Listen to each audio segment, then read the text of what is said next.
What is up, everybody? Welcome to the weekend roundup. No, it is not a drill. It really is coming home. England have won a major tournament. The English women's national team gets their first ever trophy, Euro 2022, defeating Germany in extra time in the final. So many different things to get to about this game, but I want to start where I finished talking in my preview for this game, which is if you don't control large portions of the game against this England team, I don't see how any other European team is going to beat them the way they're playing right now.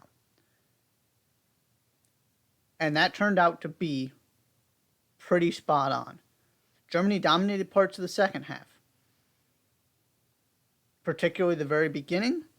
And after they got the goal back and after they went behind and were chasing the game, again, they dominated. They looked like they were the more likely team to score heading into extra time.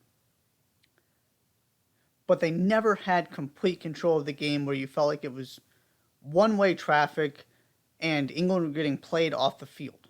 These are two really good, evenly matched teams, so there's going to be some back and forth, and it wasn't a terrific England performance. But what makes this team so special, and why I was so adamant about you have to do something to disrupt them. You can't just sort of go through the motions of playing a fundamentally sound defensive game, is that they can create something out of nothing and they don't need many chances. And that is exactly what you saw. The ball from Kira Walsh, the finish from Ella Toone, and all of a sudden it's 1-0 out of nowhere. And then you give up the goal, feel like it's kind of slipping away. They get a second wind in the second half of extra time. And it's Chloe Kelly who knocks the ball into the net after kind of being the one to set the screen on the goalie, on the set piece. You just throw it into the mixer. She's able to get on it, and England are European champions.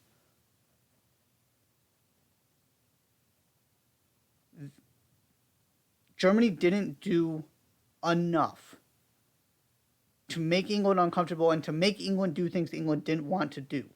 That was what was so effective about what Spain did, right? Is pinning and exploiting those fullbacks. Rachel Daly on the left, Lucy Bronze on the right, by continually going after them, getting the better of them, and not allowing them to get up the field, especially Lucy Bronze, who was really good in this game, and as the tournament wore on, was more and more impactful going forward, as you got past that Spain game and teams weren't able to disrupt her as much. And when you don't have Alex Pop, who has scored in every game and gets injured during warm-ups at the very last second, and you don't have Clara Buell, who was at least your second best player, there's an argument she was playing even better than Pop before she got COVID, and she's not able to recover in time for this game. You leave yourself vulnerable. England only need 2 or 3 chances. They are so good going forward. And that's exactly what they got. And so to me, this is pretty simple. The healthiest, deepest team won this tournament. I am not convinced coming away from this, England are the best team. England and Germany were clearly the 2 best teams in this tournament. But if you're Germany, you're looking at that game saying we should have won. And especially without arguably your 2 best players. Now, you have some other really good performers in there. So maybe that's a slight exaggeration. But 2 really, really good players, including your primary goal scorer. And you still feel like you have the better of the play over the 90 minutes. The XG backs that up, but by the end of extra time, England was winning the expected goals battle because of what they did in that second extra time period. So England, absolutely deserving champions. I'm not trying to take anything away. But in terms of commentary on what this tournament means in the European hierarchy, to me, they didn't do enough in this game for me to go, they are absolutely the best team in Europe, no doubt about it. You don't have to be the best team to be deserving champions. They found a way to get it done, and they consistently performed over the tournament. There was nothing fluky about this. That's where I go into questioning whether you're deserving champions or not. Because sometimes weird things happen in tournaments. That was not the case in this one. They were the two best teams. They got to the final. It was an evenly matched game because the margins are so thin between these teams. And so it's fair to wonder if those two absences for Germany make a difference.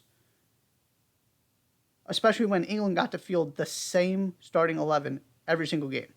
And then you go down the list of other absences from the other countries who didn't make the final, most notably Spain, what the Netherlands went through. You can go down the list. There are teams who want a do-over here. So all this is doing is just increasing excitement and intrigue for next summer's World Cup. Because hopefully everybody is healthy, at least as healthy as you can get. There's always going to be players missing. But hopefully we get a better idea of what this actually looks like and what the hierarchy is. But you have to deal with the situation at hand. That is what England did. Congratulations. The scenes at Wembley were absolutely incredible.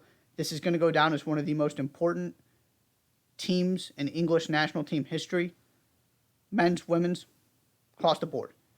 Not only because they won something, but because of the impact they're going to have on the sport on the women's side moving forward.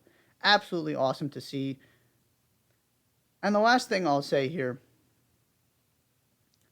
Gareth Southgate could take a lesson or two from the way Serena Wiegmann was able to make this team pragmatic and sound defensively without stifling all of these incredible attacking players at her disposal. The situation the Lionesses found themselves in is incredibly similar to the situation the men's team is in. Look at the names and look at all of those players in attack. But what was the difference? They went out there and they scored 4 goals, 6 goals, 8 goals. They could unlock that attack when they needed to. And when their backs were against the wall, they created the chance they needed and they took it. This isn't just about the fact that they could go score 3-4 goals on any given day in this tournament. It's also exactly what they did in the final. Right? That first half was just prototypical final stuff. Everybody is kind of tense. You're just trying not to make mistakes, stay compact defensively. Germany's an excellent defensive team. But there were England created those opportunities and they took them. It's not about can you go be the best attacking team in the world every single game, because it's not going to happen. You have to be able to win multiple ways. And my question on the men's side continues to be, when those moments come, can you do something other than scoring a set piece, and can you score it all with all of their offensive struggles? Right? There's no reason. And Gareth Southgate has struggled time after time to get that balance right. Serena Wiegmann found it with this team. And it was a joy to watch. It wasn't always pretty. But whenever they needed a goal, they had that extra gear they could click into to get it. And then, if the other team didn't show up defensively, they blew them out of the water. While being not perfect defensively, but very, very good. Right? They didn't sacrifice anything at the back for the most part to have all of this attacking talent and to actually use it and put it on display. What you saw from the Lionesses in this tournament is what it is going to take for the men's team to do the same thing and be lifting a trophy in a few months at the World Cup. So if I'm Gareth Southgate, I'm having a conversation with Serena Wiegmann about how she approached this philosophically, because she was brilliant at the way she handled the entire thing. So congratulations, England. Phenomenal team. Going to go down in history for more reasons than one. Good for you. It really is coming home. Of course, European Championship final steals most of the headlines. We also had plenty of other European action on the men's side with sort of the preseason wrapping up. Wanted to run through some of this quickly in terms of the Super Cups and kind of these quote-unquote competitive games, however you want to determine their worth. Teams are trying to win them, so there's some stock to put in terms of takeaways and what this could mean for the actual season when it starts next week. Focusing primarily on the Community Shield, Liverpool, Manchester City. Mo Salah converts a late penalty. Darwin Nunez then scores a really good goal after that to give Liverpool a 3-1 win. That means Liverpool is unbeaten in their last 4 meetings with Manchester City, all competitions. Manchester City have 1 win in their last 6 meetings with Liverpool.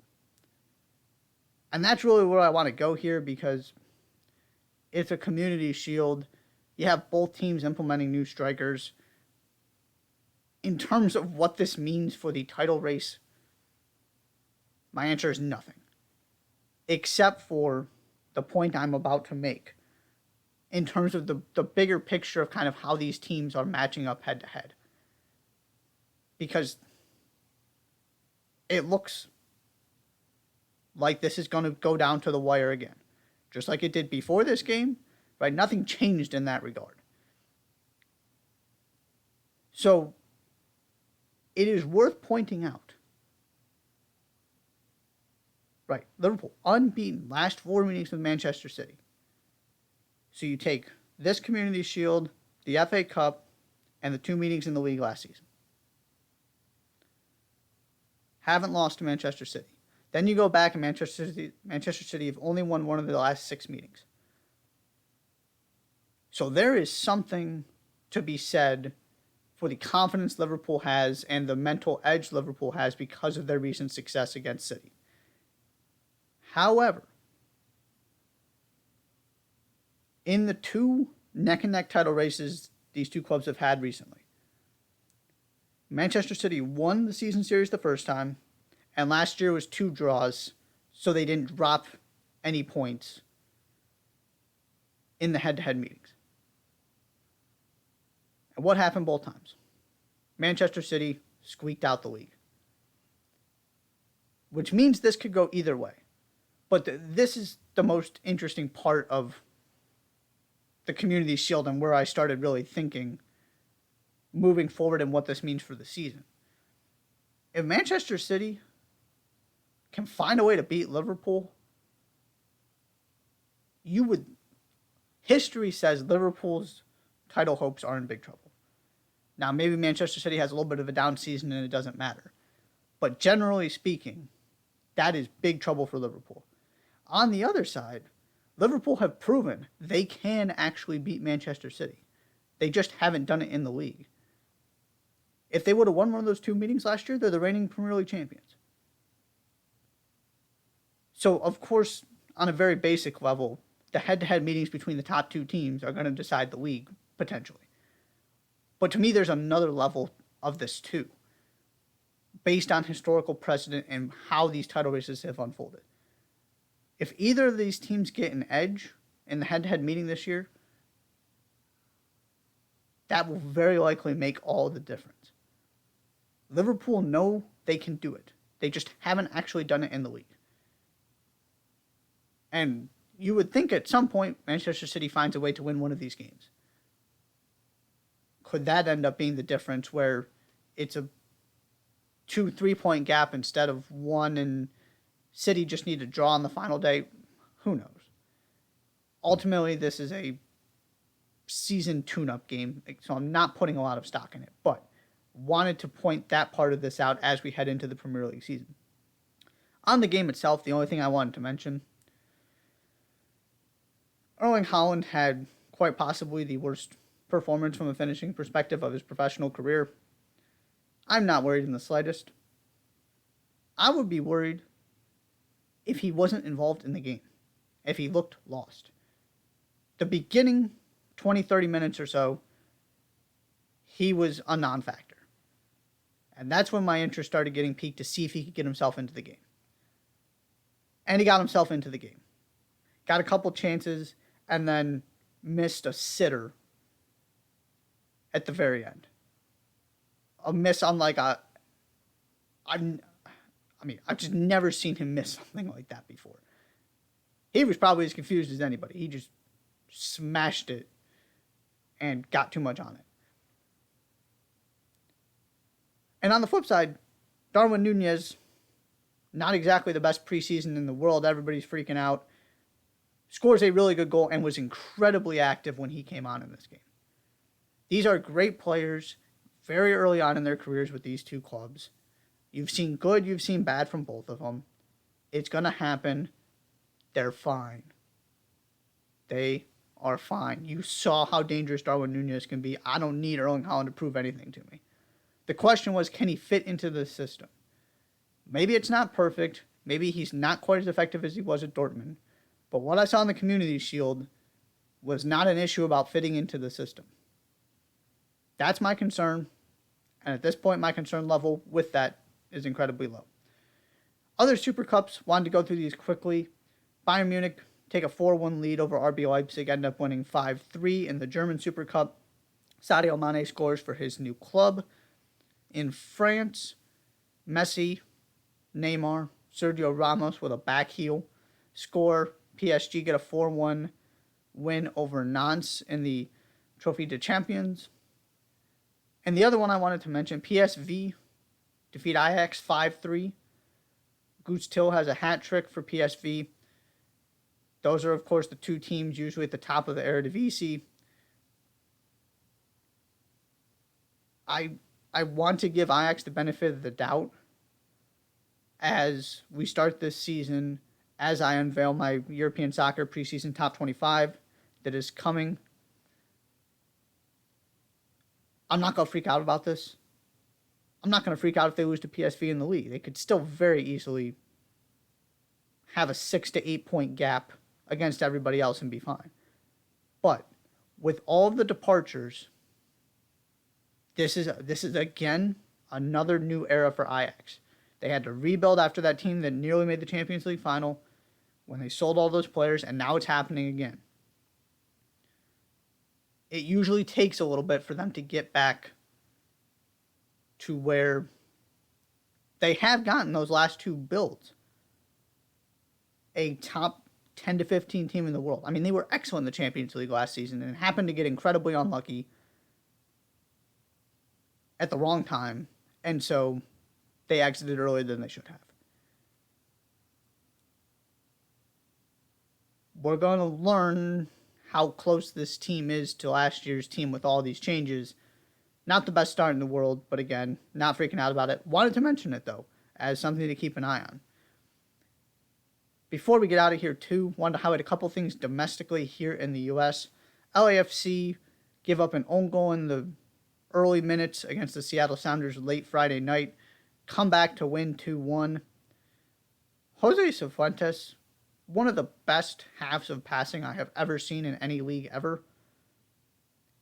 He set up a goal for Carlos Vela that didn't count, that involved him hitting a inch-perfect cross with the outside of his foot, and then Vela finishing with the outside of his. It was breathtaking. Unfortunately, it didn't count, so he just, set up a different goal for Carlos Vela.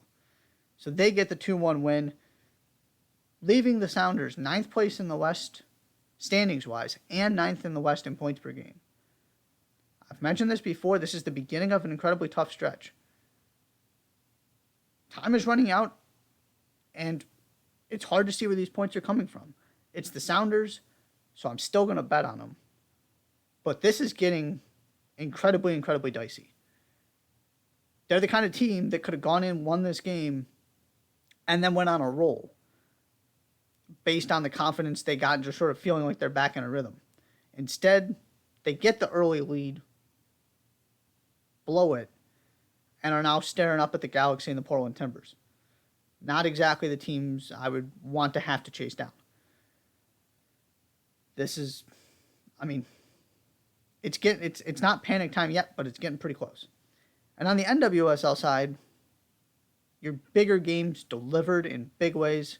Jaden Shaw, the 17-year-old who just signed with San Diego Wave, scores on her debut to get them a win over the Chicago Red Stars and everybody's return to club play after the international break.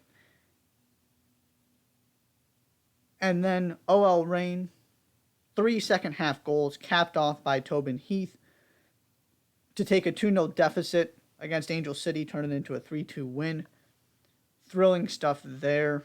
Jaden Shaw's a name to keep an eye on. She's going to be playing in the U20 World Cup along with Portland Thorns' Olivia Moultrie. Incredibly gifted, whole thing about her entering the league, but it's all sorted. She's with the Wave. She makes an immediate impact. And this OL Reign team, I mean, you just look at that lineup, look at the names, the World Cup winners, the gold medalists, it's the league MVPs. It's ridiculous. Fascinated to see just what they can do at the business end of this season and what they look like heading into the playoffs and whether they just become this sort of wrecking ball that you can't stop, or if it takes some time and somebody's able to at least play with them, pull off an upset, something. Because you look at the roster and they should be what they have been recently, which is as good as any team in the league, and it just hasn't really happened yet. Maybe now is the time. All the pieces are there. All the pieces are playing. It's sort of taken a while to build this team that now exists for Laura Harvey. 3 goals in the second half to turn a 2-0 deficit into a 3-2 win. Nice place to start as you get out of the international break. That's all we've got for today's weekend roundup. Be sure to subscribe both here on YouTube and on Substack, touchlinetalk.substack.com. And we will see you for the live show Wednesday.